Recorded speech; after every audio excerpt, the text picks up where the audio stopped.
بالله من الشيطان الرجيم بسم الله الرحمن الرحيم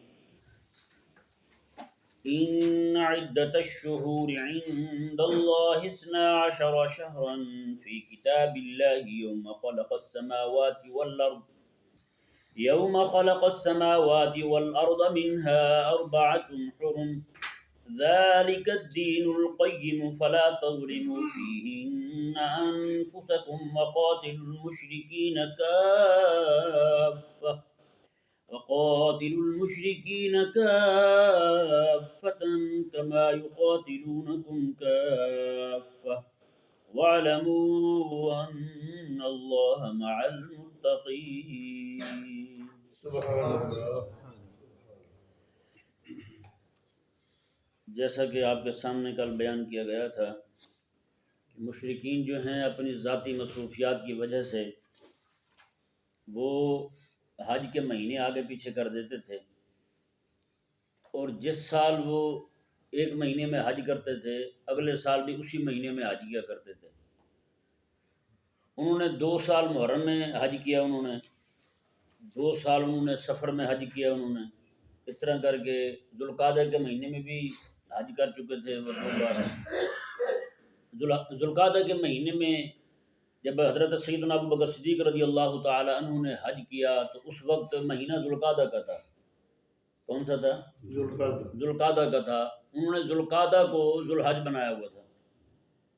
ٹھیک ہے نا جی، ذوالقعدہ کو ذوالحج بنایا ہوا تھا. تو کریم آقا صلی اللہ تعالی علیہ وآلہ وسلم نے جب خطبہ ارشاد فرمایا تو آقا علیہ السلام کے یہ خطبہ شریف میں یہ الفاظ موجود ہیں، میں کہ ان الزمان قد استدار یوم خلق کہیاتہ یوم خلق السماوات والارض. آقا علیہ السلام نے فرمایا کہ یہ زمانہ جو ہے نا اب یہ گھوم کے اسی جگہ آ گیا ہے جس دن اللہ تبارک و تعالیٰ نے زمین اور آسمان کو پیدا فرمایا تھا.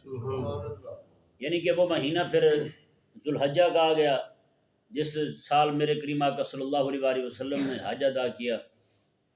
تو اس طرح وہ مختلف مہینوں میں حج کیا کرتے تھے. تو کریم آقا صلی اللہ علیہ وآلہ وسلم نے جب آخری حج فرمایا، حضور نے حج وہی فرمایا، یعنی ایک ہی حج کیا آقا علیہ السلام نے. تو اس کے بعد جو ہے آج تک بحمد اللہ تعالی کسی بھی بندے میں یہ ہمت نہیں ہوئی کہ وہ جناب ان مہینوں کو آگے پیچھے کر دیں. جی کئی لبرل ذہن کے لوگ جو ہیں وہ عبادات کے معاملے میں باتیں کرتے دکھائی دیتے ہیں، لیکن ان کی بات کی طرف کوئی توجہ نہیں کرتا، ان کی باتیں مسموع نہیں ہیں.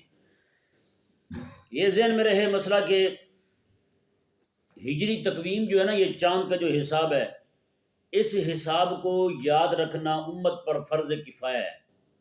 کیا ہے؟ فرض کفایہ ہے.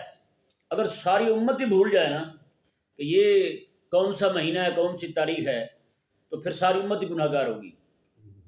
اس کو یاد رکھنے کا بڑا ہی آسان طریقہ ہے، وہ یہ کہ بندہ اپنے خط و کتابت جو کرتا ہے جی، خط وغیرہ لکھتا ہے، اس طرح کی چیزیں جتنے بھی ہیں ان سب میں اسلامی تاریخ لکھے، ہجری تقویم لکھے جی، چاند کا حساب یاد رکھے، اس میں وہ لکھے، جو دن ہیں مہینے ہیں وہ مہینے لکھے. آج ہماری جو ہے نا وہ بے اعتنائی جو ہے نا وہ اتنی ہو گئی ہے کہ ہمیں تو مہینوں کے نام یاد نہیں ہیں اسلامی مہینوں کے. جس سے بھی پوچھیں جنوری فروری یاد ہیں، ربیع الاول ربیع ثانی کے پتہ ہی نہیں ہے. تو کسی کو یاد بھی ہوں گے اسے ترتیب معلوم نہیں ہوگی، کون سا مہینہ پہلے آتا ہے کون سا بعد میں آتا ہے یا نہیں. جو پرانے بوڑھے ہیں نا بالکل وہ ان کو جیٹھ وساخ یاد ہیں جی، محرم سفر ان کو بھی یاد نہیں ہے الا ماشاء اللہ. اور ہمارے جو جلسے وغیرہ ہوتے ہیں ان میں بھی خیر سے اسلامی تاریخ کا نام نہیں ہے، ہجری تقویم ان میں بھی نہیں رکھی جاتی.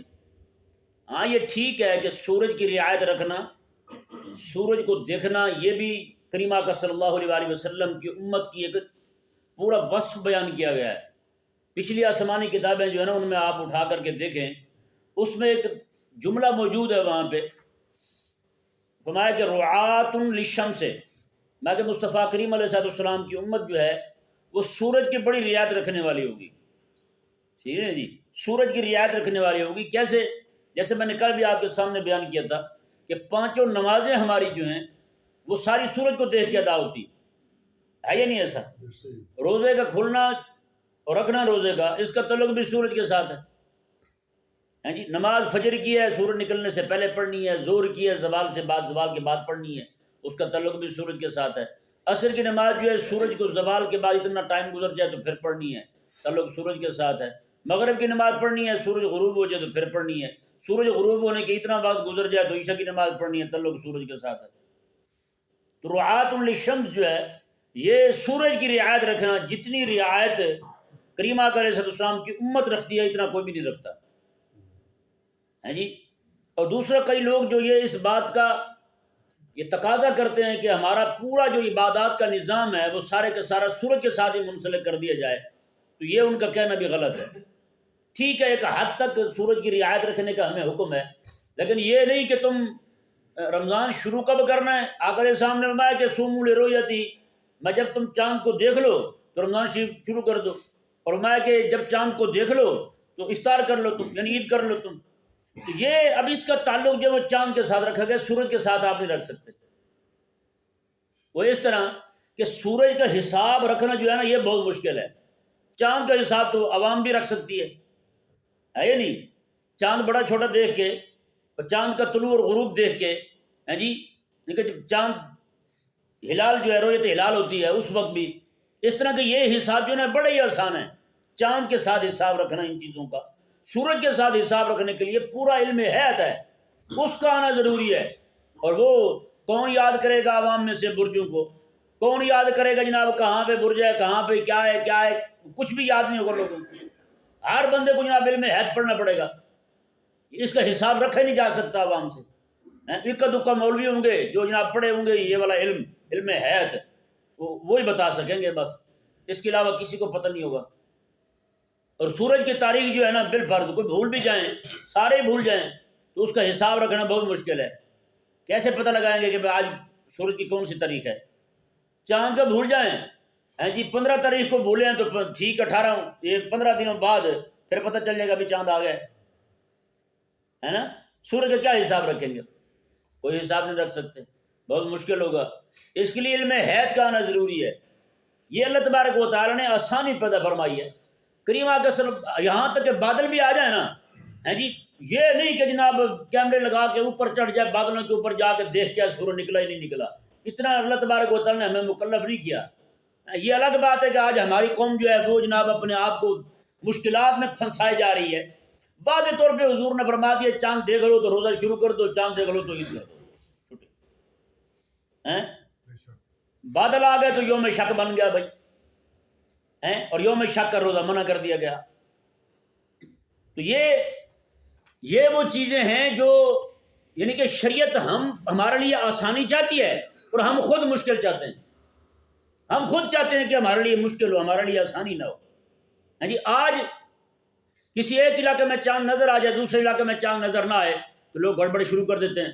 دیکھیں جی ویلنٹائن ڈے تو ایک ہی تاریخ کو آتا ہے، ہاں جی اپریل فول تو ایک ہی تاریخ کو آتا ہے، وہ تو کبھی مختلف نہیں ہوا۔ اور چاند کا مسئلہ یہاں پہ بنا تھا، ایک یہاں کا بہت بڑا صحافی ہے لبرل قسم کا انتہائی بددین ہے وہ، اس نے فرمایا تھا کہ میں نے اپنی ماں کو مبارکباد دینی ہوتی ہے، میری ماں خیبر پختونخوا میں رہتی ہے اور میں ادھر رہتا ہوں پنجاب میں، تو وہ کہتا جی میں اب وہ عید کر کے بیٹھی ہوتی ہے، میں یہاں بیٹھا ہوتا ہوں، میں اس کو کیسے مبارکباد دوں؟ یعنی اس کو یہ بھی مسئلہ ہو گیا ماں کو مبارکباد دینی ہے، ماں کو مبارکباد دے دی میں نے تو کہیں یہ نہ ہو کہ ماں کے روزے میں خلل پڑ جائے یا اس کی عید ہی برباد ہو جائے۔ صرف یہ مسئلہ لے کے اب بھائی یہ کریمہ کا صلی اللہ علیہ وسلم کے صحابہ کے زمانے میں بھی ہوا ایسا ہے جی، دن کے وقت روزہ رکھ چکے ہیں صحابہ کرام علیہ رضوان، ایک کہیں سے باہر سے حضور کے صحابہ کا قافلہ آیا، انہوں نے آ کے مدینے میں بتایا، انہوں نے کہا جی چاند تو وہاں دکھائی دے گیا، پھر یہاں پہ اعلان ہوتا ہے ٹھیک ہے بھی روزہ تم بھی کھول لو عید کر لو، بتائیں دن کے وقت میں اعلان ہوتا ہے۔ تو یہ باتیں ہوتی رہتی ہیں، اس میں کوئی اتنی بڑی بات نہیں ہے۔ اچھا اس میں مسئلہ بھی انہی کو لگتا ہے، تکلیف بھی انہی کو ہوتی ہے جنہوں نے روزے نہیں رکھے ہوتے، جنہوں نے روزے نہیں رکھے ہوتے نا ان کو تکلیف زیادہ ہو رہی ہوتی ہے، یار دیکھو یار عید نہیں ہو رہی یار، جی عید یہاں پہ ہے وہاں پہ نہیں ہے، یہ کیا بات ہوئی بھائی؟ تو بھائی یہ کوئی اتنی بڑی بات نہیں ہے۔ ٹھیک ہے کئی لوگ اپنے طرف سے بھی کرتے ہوں گے، دیوبند کے بہت بڑے مفتی ہیں مفتی تقی عثمانی ہیں جی، انہوں نے خود بیان کیا، انہوں نے کہا جی میں نے ایک خیبر پختونخوا کا ایک عالم ہے کہتے ہیں میں نے اسے کعبے کا غلاف پکڑ کے نا روتے ہوئے دیکھا، دھاڑے مارتے ہوئے، وہ رو رہا تھا یا اللہ مجھے معاف کر دے۔ کہتے ہیں میں نے ان سے پوچھا، میں نے کہا حضرت آپ کون سا ایسا گناہ کر بیٹھے کہ آپ کو اتنا زور لگانے کی ضرورت پڑ رہی ہے؟ کہتے ہیں وہ کہنے لگے یار میں نا وہ جو مفتی صاحب نہیں ہے پوپل زئی، جو ہر بار عید کا چاند آگے پیچھے کرتے ہیں، کہنے لگے اسے جھوٹی گواہیاں دیتا رہا ہوں، چاند ہوتا نہیں تھا، میں اسے کیا دیتا تھا چاند ہو گیا۔ اب یہ کوئی عام بندہ نہیں ہے، یہ دیوبندیوں کے معتمد مفتی ہیں، انہوں نے خود بیان کیا ہے، انہوں نے کہا میں نے ایک عالم کو دیکھا ہے، یعنی کہ یہ ہو جاتا ہے، یعنی کہ پتہ ہے لوگوں کو بھی گڑبڑ ہو رہی ہے، معاملہ ہو رہا ہے ابھی، جب چاند کے آنے کا امکان ہی نہیں ہے تو پھر بھی کہہ رہے ہیں کہ ہو گیا بھائی، تو کوئی نہ کوئی مسئلہ تو ہوا ہے نا بھائی۔ کیا خیال ہے کہ اکیلے پشاور کے پہاڑ اونچے ہیں وہ اونچے جا کے دیکھاتے ہیں، باقی پورے پاکستان نہیں ہے؟ یہ بہرحال ایک الگ ایک مسئلہ ہے، اس میں ہمیں پڑھنے کی ضرورت نہیں ہے، وہ کرتے ہیں، جنت جہنم ان کی اپنی ہے، خود ہی بھگتیں گے، اللہ تبارک و تعالیٰ کی بارگاہ میں جواب دے ہوں گے، اللہ تبارک و تعالیٰ ہمیں سمجھنے کی توفیق عطا فرمائے۔ تو بہرحال یہ لبرل طبقہ جو ہے جنہیں اسلام کے ساتھ کوئی نہیں، اسلام کے ساتھ غرض نہیں، رب تعالیٰ کے احکامات کے ساتھ کوئی غرض نہیں، روزے کے ساتھ کوئی غرض نہیں ہے جی، ان کا ذہن جو ہے نا وہ ویسا ہی ہے جیسے ایک بندہ جو ہے اس کو اس کی بیوی نے کہا کہ آپ رمضان شریف کا چاند نظر آ گیا ہے، تراویح تو پڑھیں گے آپ کو پتہ ہے میں بیمار ہوں۔ اس نے کہا کہ پھر روزے تو رکھیں گے آپ؟ اس نے کہا نہیں آپ کو تو پتہ ہے میں بیمار ہوں۔ اس نے کہا تو افطاری؟ اس نے کہا مجھے اتنا بھی کافر نہ سمجھیں، کون سا ایسا مسلمان ہے جو افطاری سے انکار کر سکے، بھلا بتائیں۔ تو یہ ان کو بھی صرف عید والے دن کھانا پینا اور اس طرح کر کے غلغ پاڑا کرنا، شیطانیاں کرنا اچھا لگتا ہے ان کو، جی یہ فلمی طبقہ جو ہے ان کو بھی رمضان آنے کی خوشی نہیں ہوتی، ان کو بھی خوشی اس بات کی ہوتی ہے عید والے دن ہماری فلم ریلیز ہو جائے گی۔ بتائیں جو فلم ریلیز کرنے کو اپنی معراج سمجھے بیٹھے ہوئے ہیں، ان کا اسلام کے ساتھ کیا تعلق ہے، بھلا بتائیں۔ جی وہ فلم اور بے حیائی پر اور بغیرتی پر مبنی مناظر دکھا کے جی، اور نامحرموں کے ایک دوسرے کے ساتھ 200 کنار کے مناظر دکھا کے اور اوپر لکھیں عید کا تحفہ۔ میرے امام الانبیاء صلی اللہ علیہ وسلم ارشاد فرمائیں میرا اللہ تبارک و تعالیٰ رمضان شریف کا پہلا تحفہ جو میری امت کو عطا فرماتا ہے وہ یہ ہوتا ہے جب میری امتی عید پڑھ کے گھر سے باہر مسجد شریف سے باہر نکلتے ہیں نا، عیدگاہ سے باہر جاتے ہیں، رب تعالیٰ کے فرشتے گلیوں میں کھڑے ہوتے ہیں اور ان کو مبارکباد دے کے کہتے ہیں مومنو تمہیں مبارک ہو، ہمارے اللہ تبارک و تعالیٰ نے تمہاری عید بھی قبول کر لیا، رمضان کے روزے بھی قبول کر لیے اور تمہاری بخشش بھی فرما دی۔ مالک کی طرف سے یہ تحفہ ہے، اور ان بے دینوں کی طرف سے کیا تحفہ ہے جی، وہ جو پورا مہینہ لوگوں نے عبادت کر کے نیکی جمع کی ہوتی ہیں، یعنی کہ ان ذلیلوں کو لکھنا یہ چاہیے، بڑے بڑے جو بورڈ لگتے ہیں، سائن بورڈ لگتے ہیں، ان کے اوپر لکھنا چاہیے جی پورے مہینے کی نیکیاں ضائع کرنے کا بہترین موقع ہم آپ کو مہیا کریں گے جی، آپ آئیں اور اپنی قرآن خوانی، تلاوت، ذکر و اذکار، تسبیحات، اللہ اللہ کیے ہوئے، روزے رکھے ہوئے، پورا دن بھوکے رہے ہوئے، سب کچھ ضائع کروانا ہے تو آپ بس 2 گھنٹے کے لیے ہمارے پاس آ جائیں۔ اور عوام دھڑا دھڑ جناب جا رہی ہے، ٹکٹیں بک، روزے میں ٹکٹیں لے رہے ہوتے ہیں، روزے کی حالت میں ٹکٹ لے رہے ہوتے ہیں فلم کی، بتائیں اس سے بڑھ کر بدبختی کیا ہوگی۔ پھر انہوں نے پکڑا جناب رمضان کے شو شروع کیے جی، وہ ڈاکٹر عامر لیاقت جو ہے کیا کہے بندہ اسے، یہ بدعت جاری کرنے والا وہی بندہ ہے، 4 مسئلوں کے مولوی اکٹھے کر کے ان کو آپس میں لڑا دیے جیسے کتے لڑتے ہیں، بتائیں کیا حال کیے انہوں نے، اور چھوٹے چھوٹے مسائل پہ بیٹھے لڑ رہے ہیں جی، ساتھ بیٹھی عورت بغیر برقعے کے، بغیر پردے کے جی اپنا حسن دکھا رہی ہے، مولویوں کو روزے کو پکا کر رہی ہے، روحانیت سے معمور کر رہی ہے ان کو، کوئی بھی نہیں بندہ کہتا بھی مولوی، ہاں بھائی 4 مسلکوں کے مولوی جو ہیں باقی مسائل پہ ان کا اختلاف ہے، برقعے پہننے پہ تو کسی کا اختلاف نہیں ہے، یہاں نہیں بولتے، جو اتفاقی مسئلہ ہے اس پہ نہیں بولیں گے، جہاد اتفاقی مسئلہ ہے اس پہ نہیں بولیں گے ہیں جی، بے دینوں کی حکومت کو برداشت نہ کرنا یہ اتفاقی مسئلہ ہے اس پہ نہیں بولیں گے، ہاں جی 3 طلاقیں ہوتی ہیں 4 ہوتی ہیں اس پہ بول لیں، تراویح 20 ہوتی ہیں یا 8 ہوتی ہیں اس پہ لڑائی کر لیں جی، اور ہر سال عوام بھی راضی ہو جاتی ہے، مولویوں کو بھی 4 پیسے اکٹھے ہو جاتے ہیں، ان کے پروگرام کی ریٹنگ بھی بڑھ جاتی ہے جب آپس میں مولوی گتھم گتھا ہو جائیں تو یہ خاص ان لبرلوں کا ایجنڈا ہے، ان کو دیا گیا ہے، اس سے ایک نفع ان کو لبرلوں کو یہ ہوتا ہے کہ اس طرح جب مولوی وہاں بیٹھ کے لڑتے ہیں نا تو لبرل اور بے دین قسم کے لوگ اور سیدھے سادھے مسلمان جو ہیں وہ اسلام سے دور ہوتے ہیں، اسلام سے دور ہوتے ہیں بجائے اس کے کہ اسلام کے قریب آئیں. ان کو نہیں پتا کہ یہ مسائل کی نوعیت جو ہے نا وہ کس طرح کی ہے. یہ مسائل کس نوعیت کے ہیں، یعنی کہ اتنی بڑی اہمیت نہیں ہے ان مسائل کی، لیکن انہی مسائل پہ لڑائیں گے قوم کو، مولویوں کو. تو نیچے والے لوگ جو ہیں وہ اسلام سے اتنے بدظن ہوتے جائیں گے. بتائیں نا ابھی پادری جو ہیں وہ بھی کبھی اپنے پادریوں کو لڑاتا وہ دکھاتے ہیں ٹی وی پہ. نصرانی ان کے اتنے چینل چلتے ہیں دنیا میں، بڑے چینل انہی کے چلتے ہیں، کبھی اپنے پادریوں کو لڑتا وہ دکھاتے ہیں؟ ہم ہی دکھاتے ہیں. ہاں جی، یہودیوں کو آپ دیکھ لیں، یہودیوں کو کتنے ربی جو ہیں ان کے کتنے جناب پادری جو ان کے راہب قسم کے لوگ ہیں وہ کتنے آگے لڑتے ہیں ٹی ویوں پہ. ہندوؤں کو دیکھ لیں یار، کتنے ان کے پنڈت ہیں جو آگے لڑتے ہیں اور بیٹھ کے ایک دوسرے کے مذہب پہ اعتراض کر رہے ہیں، ایک دوسرے کے مسلک پہ اعتراض کر رہے ہیں. کیا ان میں فرقے نہیں ہیں؟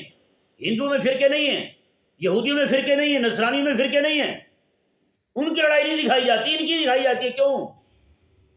وجہ اس کی یہی ہے کہ دنیا کے اندر ان کا مقصد ہی یہی ہے کہ اسلام کو جتنا بدنام کیا جائے، مسلمانوں کو جتنا علماء کو جتنا بدنام کیا جائے گا اتنا ہی لوگ اسلام سے متنفر ہوتے چلے جائیں گے، قرآن سے دور ہوں گے، شریعت سے دور ہوں گے.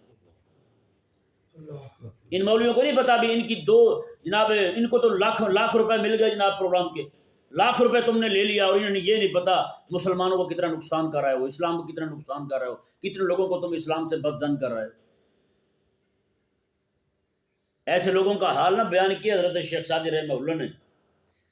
آپ فرماتے ہیں کہ انتہائی بے سرا مؤذن تھا اذان پڑھنے والا. کہتے ہیں وہ انتہائی یعنی کہ بھدی آواز، اس کی ڈرونی آواز. کہتے ہیں سفر میں جا رہے تھے، رات کو کھڑے ہوئے کہتے ہیں اس نے اذان پڑھ دی، رات کو اس نے کھڑے ہو کے اذان پڑھ دی. جب اس نے اذان پڑھی تو کہتے ہیں جتنے قافلے والے تھے سارے ڈر کے اٹھ کے بیٹھ گئے. جب وہ ڈر کے اٹھ کے بیٹھے کہتے ہیں چڑیاں تک جو درختوں میں بیٹھی ہوئی تھی اپنے گھونسلوں میں وہ اٹھ گئی، بچوں کے رونگٹے کھڑے ہو گئے بھی یہ کیا ہو گیا، اتنی بھیڑی آواز اس کی. اور کہتے ہیں کہ جناب جیسے دن چڑھا ایک بندہ جو ہے وہ بہت بڑی پرات، اس میں تحفے تحائف نذرانے اس طرح کی چیزیں لے کے وہ آیا اور آ کر اس نے کہا کہ اذان کس نے پڑھی تھی؟ انہوں نے کہا جی اس نے پڑھی تھی. اس نے آ کے اس کے سامنے رکھا، وہ آ کر کے شکریہ ادا کیا. اس نے کہا جی بہت مہربانی ہے آپ کی. اس نے کہا جی کیا ہوا ہے؟ اس نے کہا جی ہوا یہ کہ ایک بار کو قافلہ گزرا تھا، ہماری بیٹی نے، اس میں ایک بندے نے اذان پڑھی تھی، ہماری بیٹی نے اذان سن لی، اذان سنی تو اسے انتہائی خوبصورت آواز لگی، دل کو لگی اذان، تو اسی دن سے وہ ضد کر رہی تھی میں نے مسلمانوں نے. کہتے ہیں ہم اسے لاکھ سمجھایا ہم نے کہ نہ مسلمان ہو، وہ کلمہ نہ پڑھ. کہتے ہیں وہ مانتی نہیں تھی. کہتے ہیں کہ آج جب اس نے اذان پڑھی ہے تو ہماری بیٹی سوئی ہوئی ڈر کے اٹھ کے بیٹھی ہے. اس نے ہم سے پوچھا کہ بیٹے کیا ہو رہا ہے؟ ہم نے کہا یہ وہی اسلام کی آواز اذان ہے جس سے دیکھ کے تو جناب فریفتہ ہوئی پھرتی تھی میں نے مسلمان ہونا ہے. کہتے ہیں ہماری بیٹی جو ہے نا وہ پاؤں پکڑ کے معافی مانگنے لگی کہ بابا آج کے بعد میں نے اسلام کا نام نہیں لینا. بتائیں ان کو نہیں پتہ کہ کتنے لوگ جو ہیں اسلام کی طرف مائل ہو رہے ہیں اور تمہاری یہ شیطانیاں دیکھ کے، تمہاری یہ حرکتیں دیکھ کے اسلام سے باغی ہو رہے ہیں، اسلام سے بدظن ہو رہے ہیں. کوئی کا دکا بیچارے علماء جو ہیں وہ کوشش کرتے ہیں لبرلوں کو اسلام کے قریب لانے کی، اور تمہاری یہ شیطانیاں دیکھ کے، تمہاری یہ حرکتیں دیکھ کے وہ مزید بدظن ہو جاتے ہیں اسلام سے. اپنی طرف سے ہی اپنے مسلک کی خدمت کر رہے ہیں، اور تیرا مسلک جائے جہنم میں اگر دین پہ ہی حرف آ گیا تو تیرا مسلک کیا بچے گا؟ بتا بلا تو اس مسلک کا کیا کرے گا یار؟ دین سے بدظن کرنے کا، اسلام سے بدظن کرنے کا، خدا رسول کے کلام سے بدظن کرنے کا یہ کام کر رہے ہیں. ہمارے بزرگوں میں فرماتے ہیں کہ شیطان کو دیکھا، شیطان فرق بیٹھا ہوا ہاتھ پہ ہاتھ رکھ کے. انہوں نے پوچھا بھائی شیطان تیرے تو کام میں لوگوں کو گمراہ کرنا، کرتا کیوں نہیں؟ اس نے کہا اس طرح کے مولوی میں نے چھوڑے ہوئے ہیں ٹی وی والے، یہ کر رہے ہیں میرا کام، مجھے اب کودنے کی ضرورت نہیں ہے، میں اب محنت نہیں کرتا، یہی کرتے ہیں، میرے خلفاء موجود ہیں. بتائیں اور یار تم لوگوں کو اسلام کے قریب نہیں لا سکتے تو تمہیں ٹھیکہ لے رکھا ہے لوگوں کو اسلام سے بدظن کرنے کا، اسلام سے دور کرنے کا، قرآن سے دور کرنے کا، رحمان سے دور کرنے کا. ان کو پیسے تو مل جاتے ہیں، پیسے وہ کیا کرو گے یار؟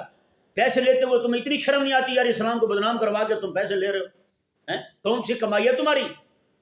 ان کی کمائی جو ہے وہ تو ان کی کمائی سے بھی زیادہ پلید ہے جو فلمیں بناتے ہیں یار، اس طرح کی شیطانیاں کر کے اسلام سے بدظن کر کے آ رہے ہیں.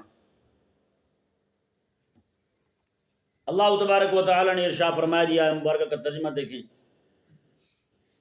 ما ان عدۃ الشہور عند اللہ 12 شہرا فی کتاب اللہ، میں بے شک مہینوں کی تعداد جو ہے نا وہ اللہ کے ہاں وہ 12 مہینے ہیں، فی کتاب اللہ، اللہ کی کتاب میں بھی، اللہ کی کتاب میں بھی، لوح محفوظ میں بھی، باقی آسمانی کتابوں میں بھی۔ یہ ذہن میں رہے، یہی جو حساب چلتا آ رہا تھا نا 4 مہینے حرمت والے، یہ حساب ابراہیم علیہ السلام سے تھا۔ باقی جو ہے نا مزید اس پہ علماء، ہمارے کچھ علماء یہ بھی کہتے ہیں ابراہیم علیہ السلام سے پہلے حضرت آدم علیہ السلام سے یہی حساب چلا رہا تھا، 4 مہینے حرمت والے یہ انہی سے حساب چلا رہا تھا۔ اللہ تبارک و تعالی نے منع فرمایا تھا ان 4 مہینوں میں جہاد نہیں کرنا، ان لڑنا نہیں ہے، تم نے 4 مہینوں میں لڑنا نہیں ہے، حرمت والے ہیں 4 مہینے، اور شہر بھی ایک حرمت والا، 2 حرمت والے شہر بھی ہیں، وہاں نہیں لڑنا ہے جی۔ بعد میں اللہ تبارک و تعالی نے یہ فرما دیا اگر مشرک تم پہ حملہ کریں تو تم بھی کر دو، چاہے مہینہ کوئی بھی ہو، ہے جی۔ ہمارے اس وقت کے مسلمان جو ہیں انہوں نے 4 مہینوں کو نہیں پورے سال کوئی حرمت والا قرار دیا ہوا ہے، انہوں نے کوئی ہمیں جوتے مارے، لپیٹے مارے، ڈرون پھینکے، بم پھینکے، بندے مار دے، قتل کر دے، یہیں آ کے مار کے چلا جائے، ہمارے لیے پورا سال حرمت والا ہے، ہم نے کسی کے خلاف ہاتھ نہیں اٹھانا، بتائیں ہے نا؟ ایسا ہی کبھی دشمن کے خلاف اٹھے ہم؟ کبھی نہیں اٹھے، اور نہ ان کو اٹھنے کی توفیق ہوگی، بس اللہ تبارک و تعالی کرم فرما دے تو وہ الگ بات ہے۔ اللہ تبارک و تعالی نے ارشاد فرمایا یہ یوم خلق السماوات والارض منہا 4 حرم، میں جس دن سے اللہ تعالی نے زمین کو اور آسمان کو پیدا کیا ہے اسی دن سے یہ 4 مہینے حرمت والے ہیں، 4 مہینے حرمت والے ہیں۔ ذالک الدین القیم، میں یہی سیدھا دین ہے، یا فرمایا کہ یہی سیدھا سیدھا حساب ہے، یہ سیدھا سیدھا حساب ہے، یا پھر قیم کا معنی، دین کا معنی فیصلہ، یہی سیدھا سیدھا فیصلہ ہے کہ مہینے 12 ہی ہوں، 12 مہینے ہوں گے تو حساب صحیح چلے گا۔ اور فرمایا فلا تظلموا فیہن انفسکم، میں تم ان مہینوں میں اپنے آپ پر ظلم نہ کرو، یہ نہیں کہ اور مہینوں میں ظلم کرنا جائز ہے، جیسے فرمایا کہ حج کے اندر فلا رفث ولا فسوق ولا جدال فی الحج، حج میں نہ لڑائی جھگڑا ہو، نہ میاں بیوی کی باہمی باتیں ہوں، وہ خاص باتیں وہ نہ ہوں، ہیں جی۔ اس کا مطلب یہ نہیں ہے کہ لڑائی جھگڑا جو ہے نا صرف حج میں ہی حرام ہے باقی وقت میں حلال ہے، ایسا نہیں ہے، یعنی ان کی باقیوں کی بنسبت ان دنوں میں اس کی حرمت بڑھ جاتی ہے، اس کی حرمت بڑھ جاتی ہے۔ جیسے روزے کی حالت میں عام بھی بندہ لڑنا منع ہے، روزے کی حالت میں لڑنا زیادہ منع ہے، عام دنوں میں لڑے گا ظاہری بات ہے گالم گلوچ کرے گا، گناہ تو اس کا بھی ہونا ہے، لیکن روزے کی حالت میں زیادہ پابندی کی جاتی ہے، زیادہ اس کا گناہ جو ہے نا وہ پھر بڑھ جاتا ہے، اس کا گناہ بڑھ جاتا ہے روزے کی حالت میں اس طرح کی باتیں کرنے سے۔ اللہ تبارک و تعالی نے ارشاد فرمایا فلا تظلموا فیہن انفسکم، بس تم ان میں اپنے آپ پر ظلم نہ کرو، وقاتلوا المشرکین کافہ، اور تم مشرکوں کو قتل کرو، کما یقاتلونکم کافہ، جیسے کہ وہ تمہارے ساتھ لڑتے ہیں، تم بھی ان کے ساتھ لڑو جیسے وہ تمہارے ساتھ لڑتے ہیں۔ کریم آقا صلی اللہ علیہ وسلم نے خود حرمت والے مہینوں میں ایک تو طائف والوں پر حملہ کیا تھا حضور نے، بنو ثقیف پر، اور ایک جو ہے نا اور جگہ آقا علیہ السلام نے حملہ کیا، یہ 2 حملے آقا علیہ السلام کے حرمت والے مہینوں میں ہی ہوئے ہیں۔ کن مہینوں میں ہوئے ہیں؟ حرمت والے مہینوں میں ہوئے ہیں۔ اللہ تبارک و تعالی نے ارشاد فرمایا وَاعْلَمُوا أَنَّ اللَّهَ مَعَ الْمُتَّقِينَ، میں کو یقین کر لو کہ بے شک اللہ تبارک و تعالی پرہیزگاروں کے ساتھ ہے۔ کن کے ساتھ ہے؟ پرہیزگاروں کے ساتھ ہے۔ اور فرمایا اللہ تعالی نے انما النسیء زیادۃ فی الکفر، میں کہ بے شک مہینوں کو آگے پیچھے کرنا یہ کفر کو بڑھا دیتا ہے۔ کیا کرتا ہے؟ کفر کو بڑھا دیتا ہے۔ یہ مہینوں کو آگے پیچھے کرنا یہ کیا طریقہ ہوا بھائی؟ مہینہ تو وہی رہے گا، مہینہ تو وہی رہے گا۔ بندہ جو ہے وہ اپنی ماں کا نام بیوی والا رکھ دے، ماں کا نام بیوی والا رکھ دے تو ماں حلال ہو جائے گی اس کے لیے، بیٹی کا نام بیوی والا رکھ دے تو حلال ہو جائے گی اس کے لیے، کبھی حلال نہیں ہو سکتی۔ تو بھائی مہینہ جو اللہ تبارک و تعالی نے بنا دیا ہے وہ وہی رہے گا۔ اور آقا علیہ السلام نے خود رجب کے مہینے کا بتایا، آقا علیہ السلام نے میں کہ شعبان سے پہلے اور جناب جمادی الثانی کے بعد آتا ہے، یہ حضور نے خود فرمایا میں یہ مہینہ حرمت والا یہ ہے جو ان 2 مہینوں کے بیچ میں آ رہا ہے، اور حرمت والے باقی مہینے جو ہیں ان کے بارے میں بھی کریم آقا علیہ السلام نے فرمایا کہ یہ وہ مہینے ہیں تو فلاں فلاں مہینے کے بیچ میں آ رہے ہیں۔ تو پھر یہ آگے پیچھے کر کے یہ کیا طریقہ ہوا بھائی؟ اللہ تبارک و تعالی نے ارشاد فرمایا بے شک مہینوں میں آگے پیچھے کر دینا مہینوں کو، یہ کفر میں زیادتی کا سبب ہے۔ یضل بہ الذین کفروا، جنہوں نے کفر کیا ہے وہ اسی کی وجہ سے گمراہ کیے جاتے ہیں۔ یحلونہ عاما، ایک سال اسی مہینے کو حلال قرار دیتے ہیں، ویحرمونہ عاما، اور اسی مہینے کو اگلے سال حرام قرار دے دیتے ہیں جی، مہینہ وہی ہے۔ یہ وہی حساب ہے کہ ایک سال بندہ اپنی بیوی کو ماں کہہ کے جی اس کو اماں سمجھتا رہے، دوسری سال اپنی اماں کو بیوی کہہ کے اس کو بیوی سمجھتا رہے، حلال کو حرام قرار دینے والی بات ہے نا۔ تو رب تبارک و تعالیٰ نے ارشاد فرمایا یہ وہ مہینوں کو آگے پیچھے اس لیے کرتے تھے لیواتئوا عدۃ ما حرم اللہ، تاکہ وہ جو اللہ تعالیٰ نے مہینہ حرام قرار دیا تھا اس کی موافقت ہو جائے، اس حکم پر عمل ہو جائے۔ فیحلوا ما حرم اللہ، پھر اس مہینے کو حلال قرار دے دیتے تھے جسے اللہ نے حرام کیا ہوتا تھا۔ اللہ اکبر۔ اللہ تعالیٰ نے فرمایا زین لہم سوء اعمالہم، میں ان کے لیے ان کے برے اعمال بھی خوبصورت بنا دیے گئے ہیں، یہ برے اعمال کو، گندے عمل کو بھی خوبصورت بنا کے پیش کرتے ہیں اپنے لیے۔ واللہ لا یہدی القوم الکافرین، اللہ تبارک و تعالیٰ کافر قوم کو ہدایت نہیں دیتا، منزل مقصود تک کافر نہیں پہنچ سکتا۔ اللہ تبارک و تعالیٰ سمجھنے کی توفیق۔